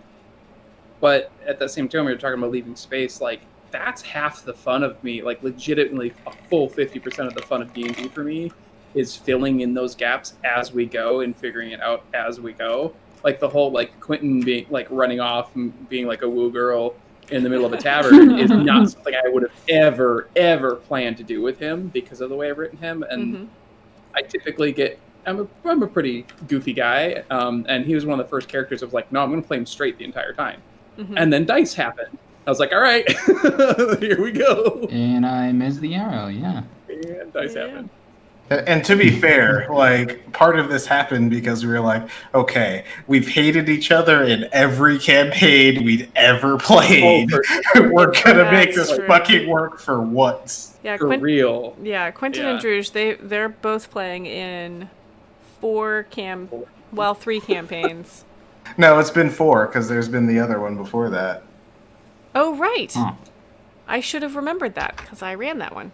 Yeah, so they've and every game except this one, their characters are antagonistic And to we each don't other. plan it either. Like, I'm going to play this character, and we get into the session, we're like, God damn it. Yeah. Which is funny because in real life, like, I do legitimately, like, Quentin and Drew are probably the closest to us in real life in our relationship in terms Yeah, of, like, that's true. really considering each Yeah, other that's accurate. like Yeah. brothers and would always have each other's back sort of thing. But every other character we play is just like... Now, Marthala and Relic, you guys came into this with a paired backstory as well, right? Did you guys do that deliberately, or did it just come up as you were talking about it? It kind of came up organically when we signed onto this campaign. We were about to be in a van together for 4 days, and Remember that. That's right. we actually sat in the van and RP'd meeting as our characters. That's which, awesome. You know what? That's love right there. That's so good. we sat and we RP'd it out, and we figured out like what that dynamic was established as. Mm-hmm. Kind of before we did anything else for the characters, as I recall. Yeah. That's good. And that's a choice you can make, right? Like coming in, knowing each other and having paired backstories. And I think the group that I started up on Saturday had an interesting thing where none of them technically knew each other ahead of time. But during the session 0, we figured out some ways that we could weave them in. And it gave us some ground to have some stuff to play through, and so that they could make some decisions. So you could do it in the sessions, you can do it before the sessions, you can do it in between the sessions. Like, I'm sure you guys, I mean, I know you all talk about your characters in between sessions. For sure. And I know there's some like, secret channel somewhere where you guys talk without the GM being present. So yeah, so on the Discord server, what I've got set up, and Spoon and I kind of figured this out together, is we've got the everybody channels, we've got the DM and player channels. So like if Druge and Spoon are talking about something, nobody else can see it. But then the paired backgrounds, we actually set up channels for that too. So like Druge and Quentin have a channel with the DM. So if we're talking about stuff, the DM can kind of be in on it without us having to like, oh, by the way, we figured out all these 19 things over the weekend. Do your homework before the session. And I can ask questions sometimes. And, yeah. And so we do that with each pair, which is what I find very useful. But it's also kind of interesting to have a character like Harlech or Brandles that doesn't have a connection to anybody in the group. Mm-hmm. And because they tend to have a different dynamic, and it's a different control lever in a lot of ways, right? Like Brandle and Harlech can get the group to do things that Druge might not be able to because of the dynamic he has with Quentin and things like that. Well, I had ask a question. Yeah, go for it. Because we're getting low on time, but something just occurred to me that I have not considered on how Relic feels about it, because Quentin, Druge, Marthala, Relic, none of us are magic users, really. Like, Quentin has some magic, I got some stuff that it just, naturally comes out when I do things. Yell but stuff, yeah. Mm-hmm. Brandle and Harlech are straight up magic users, and Brandle beyond that is a warlock. Mm-hmm. And I have not actually thought about how Relic feels about that, because the warlock things come out in combat, and usually lots of stuff is happening in combat, so it's very easy to RP that you missed that. But and he's sneaky we've about it too. been together for a while, so it's unlikely that we haven't seen that at this point. So I mean, I don't know how many times I I've cast don't that know Eldritch how. Blast, but like. Well, like the Eldritch Yeah, stuff, bunch. like the way that you deploy your magic is that's got a feel to it that other Right. like it's other not like fireball, No, it's like some that's weird how we crackly do it. dark That's energy. Fireball. Yeah. I hadn't pulled out Warlock from that at all. Now, granted, I don't pay that much attention to the technicalities of other people's characters, because that's not something that my character would know if they were watching him in battle. I feel like most of the spells that I've used, I've used Sleep, I've used Fairy Fire. It just seems like Eldritch a Blast is the druid only or one an that's, Eldritch like, Knight kind or of something like darkish. that. That's fair. Ray of Frost? Yeah, I don't think he's used Ray too of many. Frost. I don't think he's used too many spells Eldritch that Blast are is the only Eldritch-y. one. I do have a couple spells that you haven't seen, but His patron is just like super chill. Super chill. Well, that's another interesting thing is well, hello, bro. That's an interesting thing too. Because I just got that reference. I'm sorry. That is very funny. That's another interesting thing too. Is Brandel came to me and wanted to play a warlock and wanted to do that, and I didn't get I asked him some questions about his patron, and we picked it for his character sheet and stuff, but he did not develop a backstory with his patron. That leaves me an opening to do something with that in the future if he, as the player, wants to do something. I know a little bit, but... right? And so that's kind of interesting as well. I've got another player in another campaign that is super into their patron and really wants to use that as a lever. And so I learned a lot about that, which was kind of interesting because you can have it both ways. But here in this campaign, if Brandel isn't no, I don't need you, Siri. If Brandel isn't as demonstrative with his patron, do you think Relic would have noticed that he's using Eldritch type stuff, or do you think it would just look like a sort of darker kind of magic? Well, the funny thing is, because I've been thinking about this for a minute, I believe every time that he's done the Eldritch Blast that shot Quentin, I was not around. That's true. Oh. You've never seen me drop Quentin. That's a good point. Yeah. Gonna have to do it again. The way that Marthala and I have been bouncing it out, we missed a lot of those early interactions, including... I mean, I'm trying to remember now. I don't know if he's ever cast Eldritch Blast, because he does... You do use the Ice Ray a lot, or cold, whatever it is. Right. So I don't know. I'd have to go back and look, but magic, I guess, is fairly common. But I also feel like warlocks. I mean, it's just not something that the player, have considered. So I was wondering how everybody else kind of felt about that. The way that I tend to deal with warlocks in my worlds is that the place that they're getting their power from is not from themselves, and it isn't from learning a spell that taps into nature's power. It's they get their powers from, in a lot of ways, I use patron in the more literal sense, right? Like they're relying on somebody to give them the magic to do stuff. That patron isn't necessarily evil. I deal with evil in a weird way in my worlds. It's not as sort of black and white, and I don't think that Brandel is using a patron I think it's really easy to make Brandel's patron not necessarily evil, especially with the way that I've been dealing with things like the Fae stuff that you've been dealing with. Isn't necessarily evil; it's more mischievous. Does that make sense? Mm-hmm. Yeah. Oh yeah, for sure. But even within that, yeah, we've got Harlech, who is a wizard who has studied, like, wizards have to put the time in, right? So so how does Harlech feel about somebody else slinging magic around that really, like, basically just, you're like, hey, can I get these powers, bro? Like, we're bros, right? Like, just let me do the thing. I'm just gonna go over here and burn some stuff and make it really cold for a bit while you flip through your book. So depending on how they commune, I imagine it's not a lot different from like sorcerer, etc. And well, granted, he probably has some thoughts about Brennan's magic ability.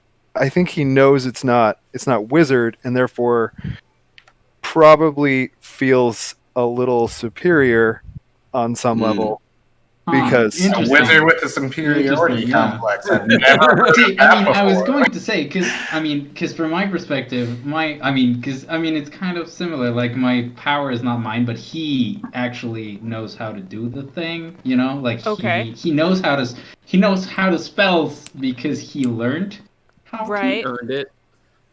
Interesting. So, I hadn't thought of it that way. I think I also kind of see that as... Like, you feel like he's superior in some way as well? A little bit, yeah. On the other hand, Harlech doesn't really think of himself as a wizard per se. It's something that he dabbles in. Okay. He's a student first. I originally thought of him as a magic enthusiast. Right. He's just a film boy who Magic shows up at the enthusiast. museum. He knows way too much about it, and therefore it just sort of happens. A talented amateur. Just a hobby guy. Name of your sex tape. Oh, goodness. Ooh, get it. I just rewatched all of Brooklyn Nine-Nine. That's good. Yeah, okay, so that's interesting. Does anybody else feel like they have superior skill sets to anybody in the group? I mean, Obviously. Yeah. Now, what exactly does Relic think he is superior at? And is it everything? That's what I was going to say. Oh, absolutely not. I do not swing a sword. That's I got true. my little hand crossbow that I can shoot a bolt every once in a while, but and obviously not magic. I can sling a few things here and there and make stuff happen if I want to, but obviously I've got a way with people. True. Yep. Come on now. Yep, you're definitely the face of the group, that's for sure. Did Relic ever successfully get anybody else get a meal put on anybody else's tab? I know I've tried about 6 or 7 times, but I don't know if the innkeepers have ever gone along with it. I don't think so, because all of the innkeepers so far have been sort of too involved, I think. I know I tried to put it on Felix's tab several times, but I don't know if it ever stuck. I don't remember. No, you know what? It feel did like stick it did. once. Yeah. It did. I remember that. Yeah. Yeah, you got Marie at one point. But, you know, honestly, I'm going to go become the mayor of this town, and you all can go continue your adventures. You're just going to stay here. I'm just going to stay here and be a mayor of this tiny town. You know what's really interesting is in the book it gives you a way to just be to be like, bam, this is what happens. And I actually did a lot of reading, and I made a bunch of decisions in my head about things that you could do to make it go either way. And the only thing I need to figure out still is how to make sure everybody else is involved and that it isn't just 6 episodes of Relic talking to everybody in the town. I mean, I've got popcorn. But yeah, I think it's really interesting that you went that route, and I definitely want to play that out. I think that's going to be fun. Is anyone surprised? No. I No. shouldn't Not have even- been, but No. it did take me by surprise. But later I was like, no, I should not have been surprised by that. I should have, the minute I read that there was an election, I should have been like, and Relic will run. Yeah. Well, and like Quinn was definitely sneaking into the group when that guy was yelling to like get the crowd on his side, but he didn't go in planning for them to do anything, like Relic to do that. But once he was there, he was like, all Yeah, right, no, that sounds let's right. run with Yeah. this. Yeah. And like Stash, the minute you said Relic just planning on sticking around, I just in my head flashed forward like 10 years, and he's just the mayor of Halloween Town, just this big rotund, like does absolutely nothing, and his face keeps flowing back and forth. No, I don't think Relic would end up as the mayor of Halloween Town. I feel like Relic No, would end just up like that type of character. So there Yeah. isn't a "this is Halloween" at any point. Halloween. I mean, it always could be. Yeah. Yeah.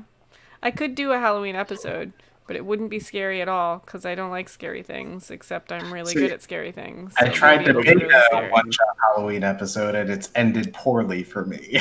And by ended poorly, he means we're on session 10 or something. Yes. All right. Well, But kind of contrary to that is Druge is like, between Brandel, Harlick, and Relic is like, magic is magic and not magic is not magic. And also Relic has yelled really loudly into my ears a few times, and I'm not a fan of that. Brandel shot whatever kind of weird magic into Bind and or Quentin's head. And Harlick has been too busy staring at some weird magic book to be helpful ever. So, hey. Magic is trash, and he is much better at A, swinging things at people, and B, apparently being the pack mule because no one else can carry things. does Druge think Remember when he Bartholus- made you huge? Yeah, that was pretty cool. Fair. That was great. But also, that was the first useful thing he had done ever. I According wouldn't say. Yeah, okay. No, according to Druge, Nate the Yeah. human knows he's been great. Okay. But according to Druge, yeah. Does Druge think Marthala's wings are magic, or is that just another thing? That's just wings. I think that kind of toes the line because, like, he doesn't think of the weird tusk things that he's been doing as magic. They super are, but he hasn't been thinking of it that way. And considering her confusion on the topic, he kind of draws some parallels there. Is he going to talk to her about it? I mean, if she ever leaves her room and eats, maybe. Also, if he ever has to stop babysitting Quentin because he can't be left alone for like 5 minutes before he's a drunken bitch. I'm getting a really strong Big Brother vibe from Druge for everybody. Done. Yeah, he's super sassy. All right, we're getting close to our time. Normally I ask you what you guys learned tonight, but I think we learned a million things. So can you each tell me one thing that you learned about one other player instead? Damn. I'll start. I learned that Brandel is sort of like, without having a backstory, he's almost like our plucky comic relief. He's the most pliable one in the group.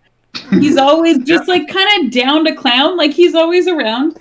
And I'm like that pleases me. I've always been of the I have always been taught that you have to have some kind of driving force, some huge motivation. So it's refreshing to see a character that's entertaining to watch and successfully played without having that. Just here. No, it's like legitimately, like it's a super good thing. And I wish that it were something I were able to play more fluently. Which is funny to me because, like, knowing Wordman outside of the game, like, known him for a while, he is, like, of anybody I know, one of the most fervent lore hounds of anybody, including Tech and Stash and he like all loves of the it. lore. He knows everything about lore. This is the only time in my life I've ever seen him be like, "Yeah, sure, that sounds fine." Play a game, and I'm like, "Oh, dude, you probably have so much backstory," and he's like, Nothing. "No." Yep. Actually. Okay, that's a good one. What else? What one thing you learned about somebody else in the party? I don't know if it's specific to someone else in the party, but I feel like there's a good mix of like dynamics and motivation between everyone who happens to be shoved together right now. Like, there's a good mix of personalities. There's a good mix of things that drive that humanoid person. And there are a lot of similarities and differences that invite A, conflict, and B, kind of commiseration. And I find that really interesting as a group. Yeah, I haven't made as many connections between the pairings as there seem to be. We can hear you clicking. Oh, sorry. I got like the Tank Bros connection, but there's even more connections that seem to be like Quentin and Relic, for all of their bickering, are way more alike in a lot of ways than they are different. And the wings and the tusks happening at the same time, being like in internal fear and conflict, are really parallel. That was really good putting together. That's good. Yeah. All right. What about Relic or Brandel or Harlock? What did you guys learn tonight?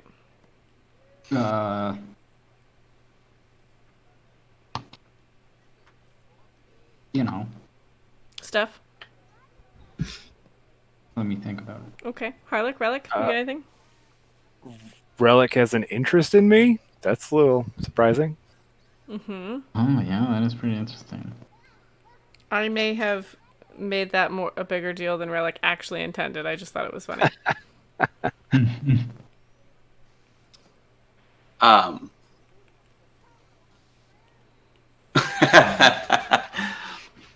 Yes, Relic does have he's keeping an eye on Harlech. We'll just say that. Okay. All right, Brandel, you're... Oh, hang on. Sorry, what? So I learned that there was more contention in the Drew's Quentin camp than readily apparent. Yeah, I was gonna say they're up to something more than I thought they were. What do you mean? At the same time, I mean, you just the Relic seem like you have Drew's a clear relationship has intent been weird. on something. Like, it's gone from, hey, you can totally ride on my tusks and I'll let you climb up onto this horse, to fuck you, deal with yourself. I might step on you on accident. Air quotes. When did that happen?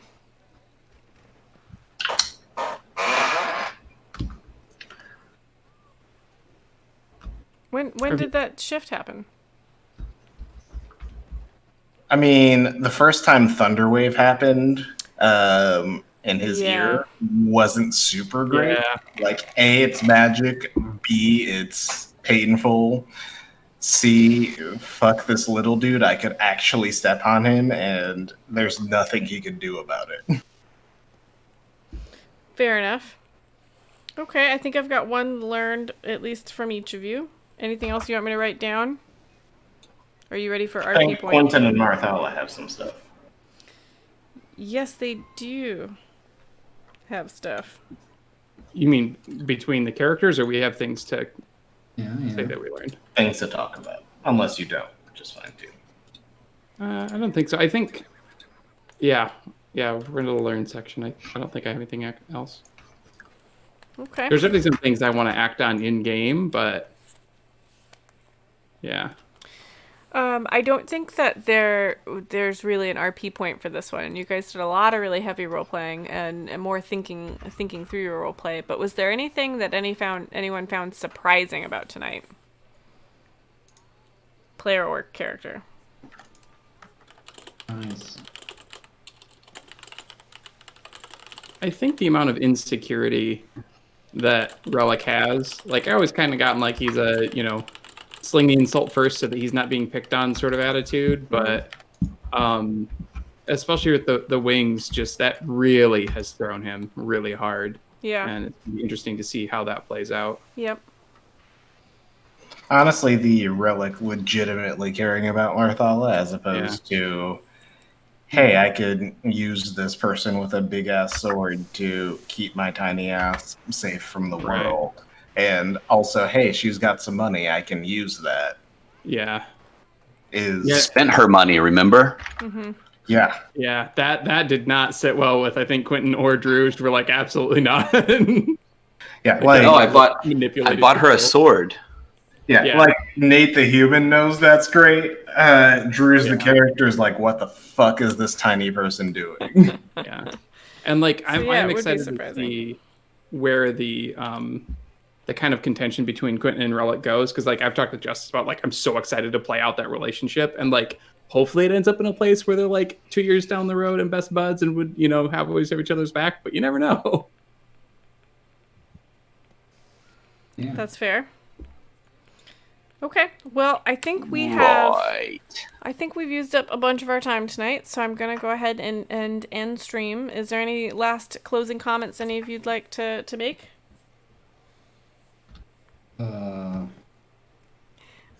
Okay.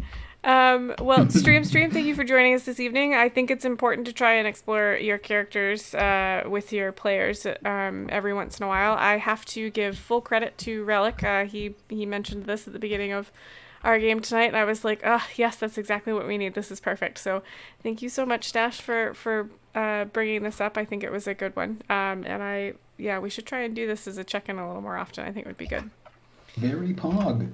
Okay, well, I'm going to say, we're going to say good night, stream, and we'll see you here next Tuesday. Bye, stream. Bye. Not if you said bye. Say bye. Bye, stream. Deuces. Bye. There we go.